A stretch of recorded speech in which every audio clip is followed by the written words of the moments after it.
Gina with WTI. Isn't cooking so much better when you have an awesome set of cookware? One of my favorite things about this 5-piece set from Caannasweis is that they're non-stick. Now, I didn't use any kind of oil or butter to cook this egg in this frying pan. And okay, I did overcook it, but notice how it comes right off the pan. And then when I go to wash it, I'm not scrubbing. I didn't pre-soak, nothing. I'm just simply using water and a microfiber cloth, and you can see it cleans up so quickly. I just absolutely love that.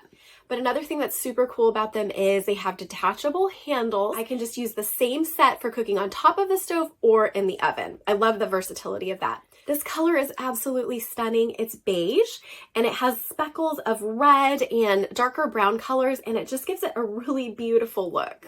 I was a little concerned because the lids are not airtight, so they fit around the handle. And what I noticed was even when I was cooking things that need to be steamed like rice or quinoa, it didn't matter that a little bit of steam comes out around the gap around the handle. It still cooks beautifully. I just love cooking with these pots and pans. They're so versatile, and of course nonstick is definitely the way to go. I think they're gorgeous and really live up to what they say they'll do, and that's my point of view.